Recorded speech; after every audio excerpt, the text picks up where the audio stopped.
sir. Yeah, Petey is a wonderful new friend. Like, welcome to Minneapolis. Come run in sub-zero temperatures. I've never done that before, but I'll tell you something. I feel very awake.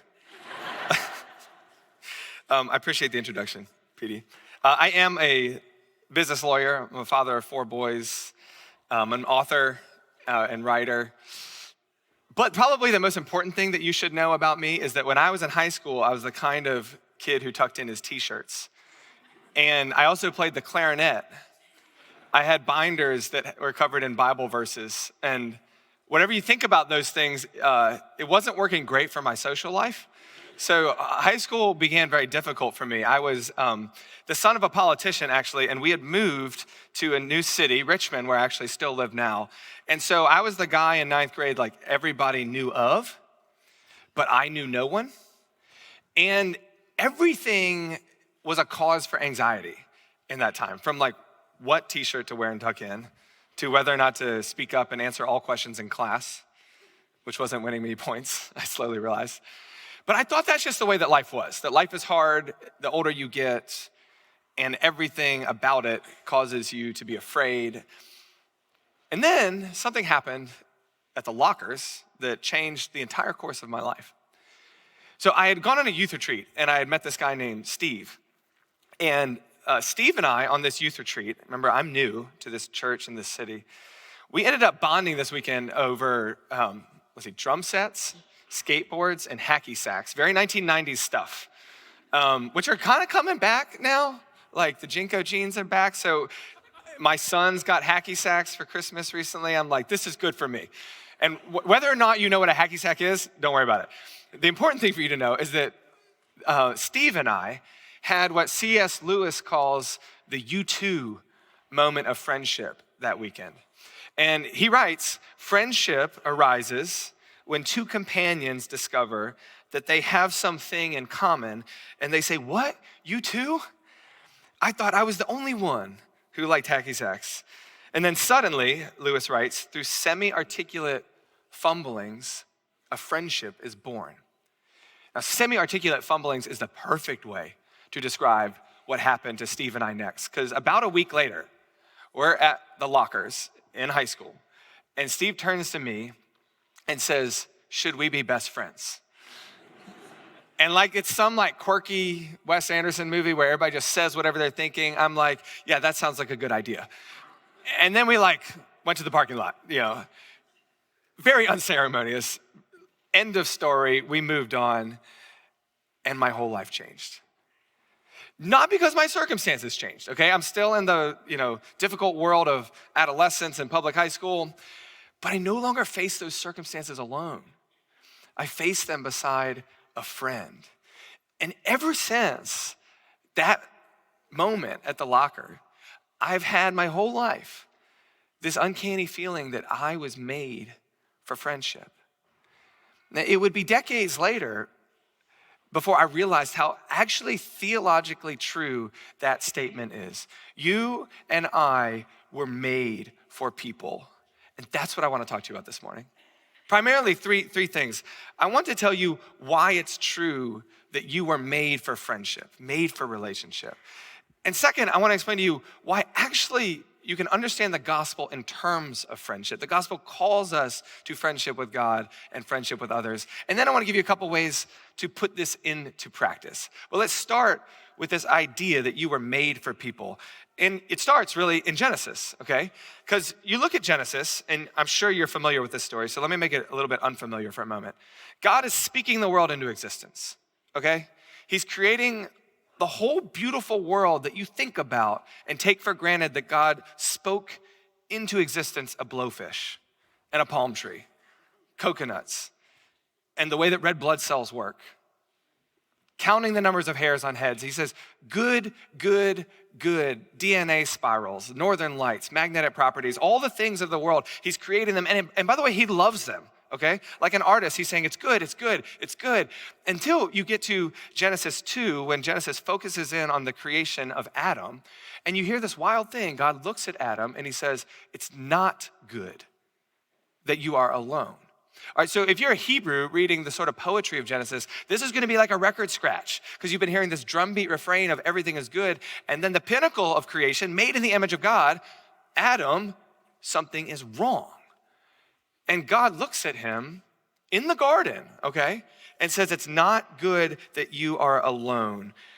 That's a weird thing to say when Adam is standing next to God. You appreciate that?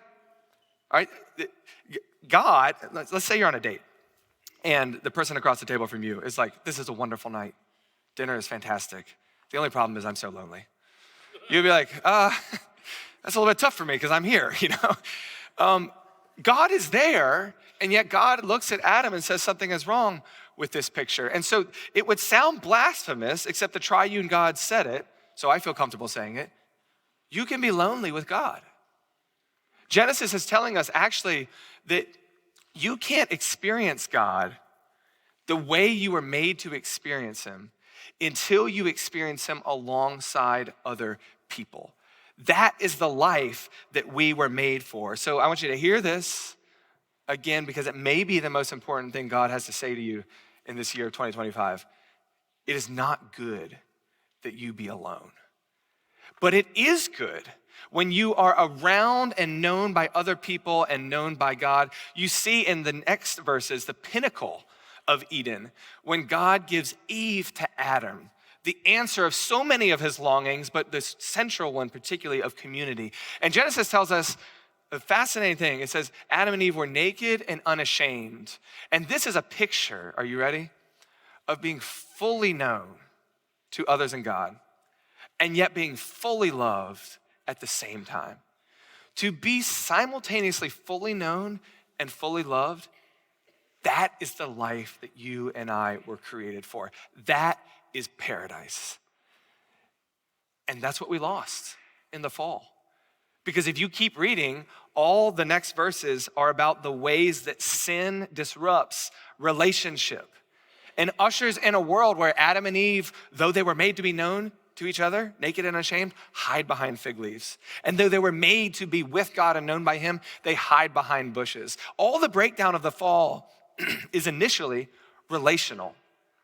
And this continues into the themes of the Old Testament of God being separated from his people, but wanting to come and find them. Now, I want to pause for a moment and just say, Genesis, the Bible, is telling you who you are. This is why, brothers and sisters, this is why you feel the way you do when relationships are going right. You feel like the world is right and good because it is. That is the way the world that was made to be. And when things are going wrong in your relationships, when something's broken in your marriage or your friendships or you're lonely, you feel like the whole world is upside down. Again, because it is. God made the world for relationship, but everywhere we find it broken into loneliness. And the point I want you to take away from Genesis is that friendship with others and God is not just a nice to have, it's a matter of life and death. And if you're paying attention in the modern world, we are actually seeing a picture of that right now. So just over a year ago, the Surgeon General of the United States released a report, summer of 2023, saying and explaining with all the data and all the receipts to back it up that America has joined the Western world in an epidemic of loneliness. It is now one of the primary reasons our life expectancy has been trending downward, not upward. By the way, that's weird in the Western world. It doesn't usually happen like that. There's a study in there saying that chronic loneliness reduces life expectancy to the tune of smoking 14 to 15 cigarettes a day. And what is sad about this is that it is now, you think of public health crises along the lines of diabetes or heart issues and smoking. And yes, they are. Chronic loneliness is joining them as one of the reasons and one of the primary reasons that not just our souls, but actually our bodies too fall apart. You could say the modern world is becoming a case study in Genesis, that you were made for relationship. And when you lose it, everything breaks down. So I have 4 boys. They're right now between 12 and 6. And my wife and I like to say, it's good to get the boys outside because they can't break the outdoors. They can break anything inside. We just moved into a new house just about a year ago. I counted, in September, there are already 7 holes in the drywall. Like, this is normal for us, okay? So we like to get them outside. And we started doing beach trips. And one of our first beach trips a couple years ago, I had a big epiphany I want to tell you about. So all the boys loved playing in the sand, but my third son, Colt, who was about 4 at the time, he loved just bobbing in the water. And so we would strap him into his life jacket. Brilliantly, my wife bought them all bright green neon swim shirts so you could identify them quickly on the beach. And that was very good because I'm sitting there watching the 3 boys playing the sand, and I look up and I see Coulter bobbing in his life jacket, like way down the shoreline, like, oh my gosh, like he's been whisked down there. So I run down, I grab him, I pull him back, and I sit back in my beach chair and look away for what I think is only like a minute. And then I look back up and Coulter's way down the shoreline again. And by now you're like understandably questioning my parenting, which gets really funny when you realize I wrote a book on parenting. So take my credibility for what it's worth. But okay, I tell you that because I had this major epiphany that morning, and that is that currents exist. And you're like, Petey, you asked this guy to speak, really? But think about it. Currents are real, and they're the thing that whisk you down the shoreline of life unless you fight back against them. And what I want to tell you is that you're a lot more like my son Colt than you think, because cultures have currents too. And to do nothing is to do something very significant. It's to go with the flow down the current into loneliness. And I tell you that little story because if you're like me, you hear stats on loneliness and you think that's a problem of other people out there. You hear it and you think, oh yeah, but we're different. We're in the church. I mean, some of you, God be with you, know you came here lonely and you know it. But many of you think that you're not that statistic because you're around other people. What I need to tell you is that both the stats on loneliness and the Genesis theology of relationship is not talking about the loneliness of a body. It's talking about the loneliness of a soul. This is the loneliness of being around other people, but known by none of them. All right, this is the loneliness that comes when you live life in communication with other people, but entirely on your phone. This is coming to church and sitting in the pews, but being hidden behind the fig leaves, or being at Bible study, but not really talking about what's going on in your life. This is what Sherry Turkle called alone together. It is entirely possible. It's the current that we live in. If you're a normal American, you're becoming a person who's busier and wealthier that used to have friends. And I want to tell you that will rip you apart, body and soul. And the biggest problem is you're floating in a current that you, like little Coulter, don't realize is going anywhere at all. And you're way out to sea before you can do anything about it. Unless there's somebody that's bigger than you and stronger than you and loves you enough to run down the shoreline of life and pick you out of that water. And that person's name is Jesus.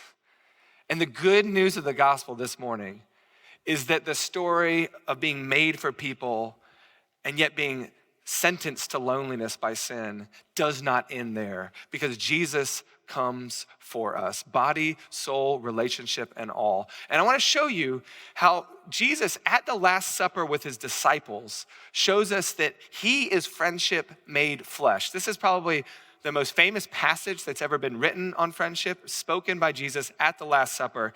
I'm going to paraphrase it for you, but the text is on the screen. Jesus describes his act of salvation as an act of friendship. He says, I do not call you servants, for a servant does not know what his master is doing. But everything the Father has made known to me, I have made known to you. I have called you friends. There's no greater love than this, that someone lay down their life for a friend. You didn't choose me, but I chose you. What is Jesus saying here? Well, to sum it up, he's saying, I did not just come to save you from your sins, to die and atone for you, though I did.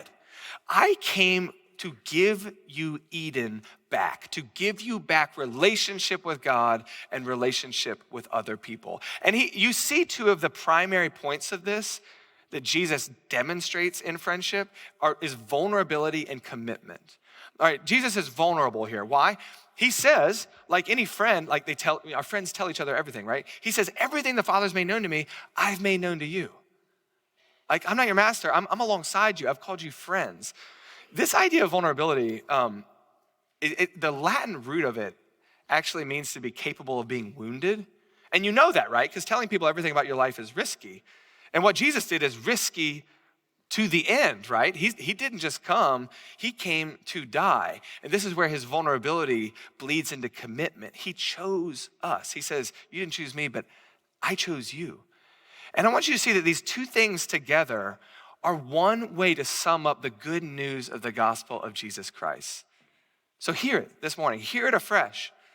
The good news of the gospel is that Jesus knows you fully and he loves you anyway. You can be in Jesus fully known and fully loved. Remember, that's paradise. And he is giving us back paradise. And that comes in the form of covenant friendship. Now, I'm gonna use this term, covenant friendship, because the word friend has been abused in the past century. It used to be something the ancients thought of as like the pinnacle of the virtues, to be a friend to somebody. Now it's something you can do with a click on Facebook and have thousands of. So it's been demoted a little bit. But so I believe the church needs to recover a sort of sacred ring to the word friendship. So I offer you this term, covenant friendship, by which I mean nothing more complicated than being like Jesus. Being like the one who knows you fully and loves you anyway. And if Ephesians 5:2 says, be imitators of God, well, if Jesus is friendship made flesh, then becoming more and more like Jesus necessarily means looking more and more like a friend. And I submit to you that when we hear the word friendship, we should hear it with all the spirituality of praise and worship or church or quiet time. The words that signify things that are essential to the Christian life, because as it turns out, friendship is essential to the Christian life. How do we do it? Well, let me give you a couple ways that we can practice the arts and habits of being a friend to others, like Jesus is a friend to us. First, I want to talk about vulnerability. This is a major concept of what Jesus gives to us. I realized it afresh one evening. This is about a decade ago. I'm sitting in a room with one of my close friends, and we get a really bad phone call. We hear that one of our mutual friends has become so badly addicted to painkillers that he's begun to steal medication from other people's apartments. This was somebody we had known, we had done ministry with. We hung up the phone and we faced each other in this room this night, thinking about our old friend and what had happened to him. And strangely, the question that we asked each other was not, how did this happen? Though you might wonder that. But even by our late 20s, we had begun to see the reality that people fall in private long before they fall in public. And that when you hide behind the fig leaves, awful things happen. So the question we actually asked each other was just, is there anything you're not telling me about life? Is there anything like that you're hiding? It was one of the scariest and most important moments of my life. And I want to level with you for a minute on that. Center to center. Every single person in this room, whether on stage or out there, you and me have the capacity to live behind the fig leaves. It is the easiest thing to do, to hide the problems in your life. And this might be major stuff like keeping burner phones or fake usernames or hidden accounts, secret text chains, websites you go to that nobody knows about. It might be the more common stuff of traumas that happen to you that you haven't shared about, jealousies you don't really talk about, longings that you can never articulate to somebody else because you're too embarrassed. Whether extraordinary stuff or ordinary stuff, the commonality of human life is that we hide. That's what sin does to us. It makes us alone, and we wither. The psalmist says, when I kept silent, my bones burned within me. Body and soul, hiding behind the fig leaves will kill you. And the most amazing thing about that night with my friend in that room was we both looked at each other and we said, no, you know everything. And let me tell you, that doesn't mean we're good. That means we knew a lot of bad and dangerous things about each other, but in being known, we experienced a little bit of the love of Jesus, that you can be actually known fully and loved at the same time. And I want to invite you this morning to just, do you have any relationships like that? Could you take one step closer to being known in the relationships you have? Now, let me be clear.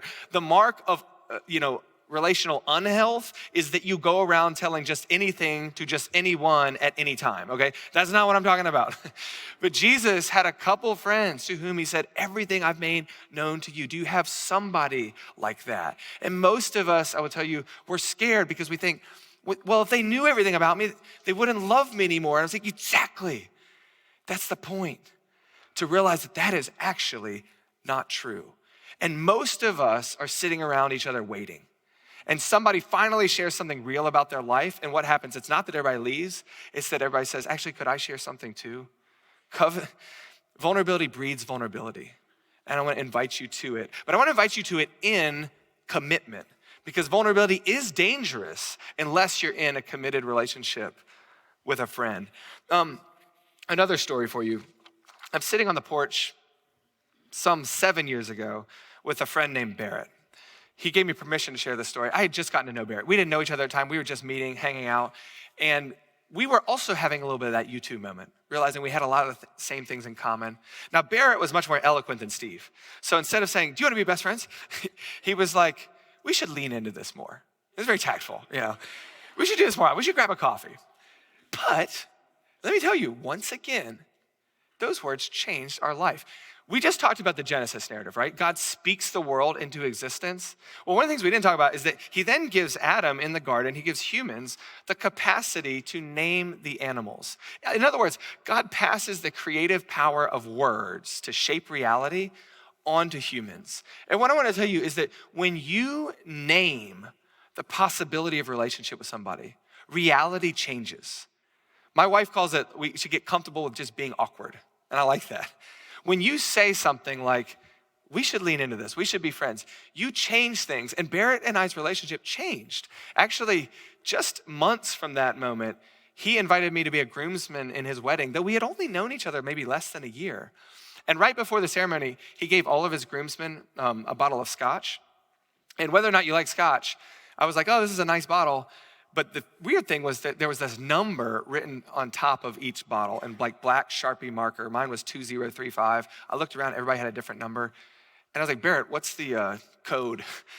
And he's like, oh, those are the years that with each of you will open and taste these bottles. And I look at mine, it's like over 2 decades away or something at the time. And I'm like overwhelmed with this sense of beauty and fear. Because Barrett expected that we would still be friends in decades. We'd still be hanging out. And there was something beautiful and comforting to that. But he didn't ask me. There was also something scary to that. Well, what if we fight? What if something happens? I saw in that moment the beauty of a gesture of commitment. And I also want to invite you to that.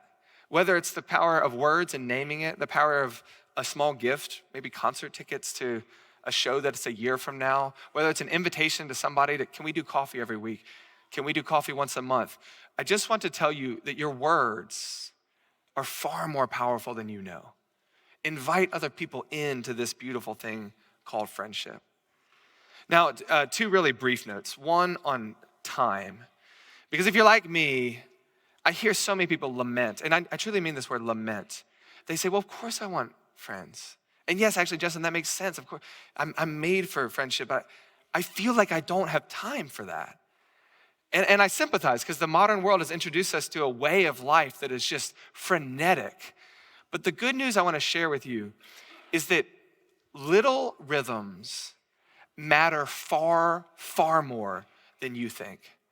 With 2 of my best friends, Steve and Matt, and yes, that's the Steve from high school. We are still trucking. Every other week, these guys invited me into this, of a rhythm of every other week we sit on one of each other's front porch and we just talk. And of course, we all have young children, it gets postponed, it gets moved, we miss. But there's a little rhythm, a semblance of commitment. And the most extraordinary thing has happened, y'all, that in this recurring thing of coming together, we become people who don't just get together and talk about sports and joke, though we do. We talk about our fears for our children and the fights we're having with our spouses and our mental health struggles and what's in our internet history and how our budget is going. In other words, by taking vulnerability and commitment and putting it into a small rhythm, we've become people without secrets. And let me tell you, I feel so held standing up in front of you this morning and being able to say, I'm a man without secrets. Not that you know them all, like I wouldn't tell you, but it's known by somebody. And in those relationships, that rhythm with Matt and Steve, I feel the gift of the theoretical being made reality. And that is that I can be truly known and loved at the same time. And I see a little bit more of what Jesus offers us in the gospel. A brief note on technology as well, because this is also important. You can't talk about relationships in our modern moment without talking about technology. And let me just give you a simple metaphor to leave you with. Technological connections are snacks. Embodied relationships are meals. You know the difference. Go and live healthily. Choose a healthy diet. Snacks are the things that leave you feeling full though you are completely unnourished, okay? You need embodied relationships. If you just eat snacks, you will die of preventable diseases. If you just subsist on technological connections, your soul and body will wither. Let me close though on this note of evangelism, because this is, I think we can't as Christians talk about friendship without talking about the open circle. And I'll close with the story I started with. My friend Steve and I, we grew very close together in high school. We started walking with Jesus more deeply as we walked with each other. But people notice when you're friends, and people want in. And there was this other guy who started hanging around us, and it was clear that he wanted to be our friend, but we made it really clear to him that sometimes he could hang out, but he wasn't really welcome into the fold. We thought, and honestly it was an evil thought, that in order to keep our friendship healthy, we had to keep it closed. And I call that evil on purpose, because that, brothers and sisters, is the inversion of the gospel of Jesus. The gospel of Jesus is that the Trinity, at great cost, despite our sin, sent Jesus to die and rise on our behalf so that we might be invited into union with the Trinity, into the relationship. The gospel is not just not exclusive, it is cosmically inclusive. So should our covenant friendships be. And in a version of the story that is truncated because all the details are honestly quite personal, this friend that we tried to exclude got close enough to us to see how rotten we were, but also close enough to see how good the Jesus we followed was. And in one of the most beautiful turns of providence that I've seen in my life, this friend came to know and be baptized in the name of Jesus despite the way that we treated him. That friend's name is Matt. He's the one that we still hang out with every other week. And I look at Matt, and to me, he is a reminder of the open circle, the invitation of covenant friendship. In fact, I named my son Asher Stephen Matthew Earley because Asher means the blessing of God. And in Steve and Matt's covenant friendship to me, I have found that blessing of God. And Asher reminds me that we are made for this. Matt reminds me that the world wants in. And I want to close on that. The world notices, okay? And you know right now, thinking about evangelism, the world doesn't share our vocabulary. They don't know what we mean, and we don't know what they mean when we say words like love and sin and justice and God. But they are watching. They are watching how we live. And Madeline L'Engle once wrote that we draw people to Christ not by loudly discrediting what they believe, but by showing them a light that is so lovely that they long with all their hearts to know the source of it. And I want to invite you, by practicing covenant friendship, to kindle the fire of Christ in these relationships and invite the whole world in. You were made for people. So receive the covenant friendship of Jesus and go extend it to the world. It's a matter of life or death. Let me pray for you. Lord, I thank you for these brothers and sisters in this room this morning.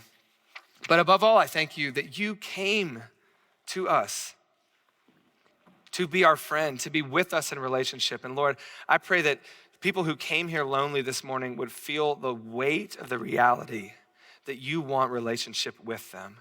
And Lord, I pray that the people who came here in friendship this morning would feel the weight of the call to extend that to the world and invite everyone in. Thank you for being friends of sinners like us, Jesus.